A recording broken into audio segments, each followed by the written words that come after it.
Good morning, everyone. First, my name is Jelaika Sitihano, and I am the leader of Creative Nonfiction Group 4. And our topic today is we were going to tackle the 10 must less of creative nonfiction. First, we were going to the definition. Definition: Creative nonfiction is writing based on facts and truth about personal experiences, events, or public issues. It combines factual reporting with storytelling techniques. Common forms include biographies, memoirs, essays, journals, letters, speeches, blogs, and more. The goal is to present a proposition, define it, and prove it using relevance or experiences. And we were going to tackle the first of creative nonfiction. First is we have the biographies, autobiographies, and memoirs. Biographies, life story of someone written by another person, can focus on famous people or ordinary individuals.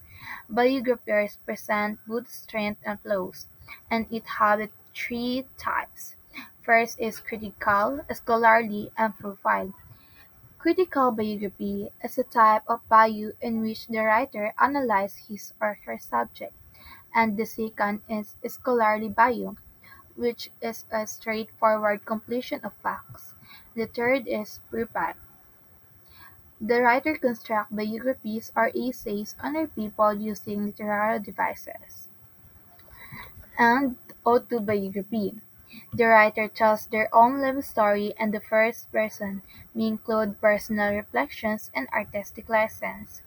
And the memoir focuses on a specific event or period in a person's life, written like a story using techniques of fiction. And micromemoir, very short memoir. It contains 400 to 1,000 words. Examples are Mitch Albom, Tuesday with Maury Elie Wiesel, and Night Maya Angelou. I Know Why the Cage Bird Sings. Next, journals and diaries. Journal. Personal daily record of events, thoughts, and feelings. Can include dream journals, gratitude journals, etc. A journal are typically private, though they can be used for specific purposes like tracking habits, goals, or even as part of academic or creative projects. Next, diary.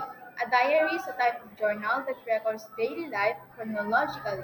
Example is the Diary of Anne Frank. A diary is a specific type of journal for recording daily life events chronologically, creating a personal, dated history of a person's experiences, thoughts, and feelings. Next, third, essay. It is a short prose examining a single subject, can be formal, which is serious or objective, or informal, personal or reflective. An essay in creative nonfiction is a true story that uses the literary and narrative techniques of fiction to explore a factual subject. Next, personal essay. It focuses on personal experiences and reflection. A personal essay is a form of creative nonfiction that uses literary techniques to tell a story from the author's life, exploring a specific experience, idea, or lesson. Lyric essay. It is a poetic and descriptive, emphasizes imagery. The lyric essay is similar to the personal essay in that it is also deals with a topic that affects the reader. However, the lyric essay relies heavily on descriptions and imagery. Lyrical suggests something poetic, musical, or flowing in a sense. This type of piece uses a heavily descriptive, flowing tone in order to tell a story. The image described are reflective essay, especially focusing on literature reflective essay. This essay requires you to summarize a piece of literature and reflect on it, relating into your own life and experiences.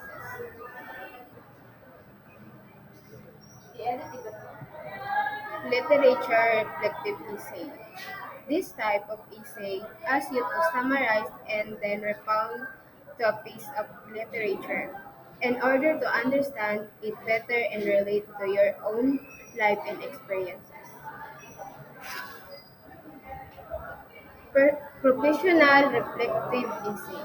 Teacher, doctor, and social workers often use reli- reflective writing in their training in order to analyze their own behavior and response to other people so that they can understand more clearly how to better do, their jobs. Educational reflective essay. Sometimes, reflective essay can refer to a lecture or other school assignment so that student can better understand and share with each other and their teacher what they are learning. Personal growth reflective essay. These short of essay are often used in writing classes are a way of helping students to learn how to understand and analyze their own life experiences. Op-eds. Opinion essay in newspaper usually 600 to 1,000 words. Op-eds articles were originally named because they appeared opposite the editorial page in newspaper. Like a persuasive essay, an op-ed article attempts to convince the reader for a particular perspective. Here's the examples.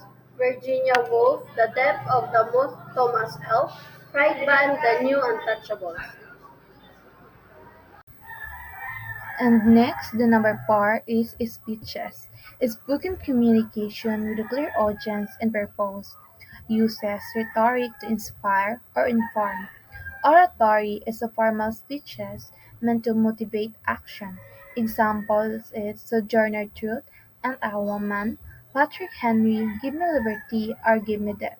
And here are the example of the meaning of "And a Woman" by Sojourner Truth is a powerful speech delivered in 1851 during a women's rights convention in the United States, where she spoke as a farmer and enslaved woman fighting for both racial and gender equality. In her speeches, she challenged the belief that women are weak by sharing how she worked hard, carried heavy loads, and endured suffering just like men, proving that women, especially black women, are strong and capable. She also pointed out the unfair treatment in society where black women are ignored and abused. The main message of the speech is that all women, regardless of race, deserve equal rights, respect, and opportunities. Its tone is bold, emotional, and empowerment. And next, we have the literary journalism reportage. It's a type of writing that tells real-life events using storytelling techniques usually found in fiction, such as dialogue, detailed descriptions, and emotional depth. Unlike regular news reporting that only give facts, literary journalism also shows the feelings, experience, and human side of the people involved in this story. It still follows truth and accuracy, but is written in a more creative and engaging way to help reader better understand the situation. Its main purpose is to inform while also making the reader feel connected to the real events being told. And the number six is we have the testimonial. It's a form of narrative in which a person tells their real-life experiences, usually about oppression, injustice, struggles, or survival, in order to give voice to those who are often unheard in society. It is commonly used by marginalized individuals such as the poor victims or abuse are people affected by the war and discrimination. The story is told in a personal and emotional way, not just to share with what happened, but also to raise awareness and inspire social change. The purpose, the purpose of testimony is not only to tell a story, but to call people to understand, care, and take action. Letters. Letters can be sent to an individual or a group, and they can be either formal, like an epistle, or personal. An example given is a letter written by Benjamin Franklin to someone. Letters are a way to convey thoughts, ideas, or messages in a written format, and their tone can vary depending on the purpose. Food writing. This is all about stories connected to food and cuisine. It can include reviews of dishes, the history behind foods, or personal stories about the food. For example, Julie Derdorf wrote about yucky foods worth a second taste. Next, we have travelogue. This involves sharing travel experiences through descriptive storytelling. You capture the places you visit, people you meet, and your journey. Just like Maria Gian did, it was entitled From the Red Dust, A Path to China. Blogs. Blogs are online platforms where individuals or groups share their thoughts, experiences, and expertise on various topics. People use blogs to share their passions, showcase their work, or document their journey. Anyone can create a blog and start sharing their ideas with the world. And that's all. Thank you. I hope you learned something about our discussion, the 10 Lists of Creative Nonfiction.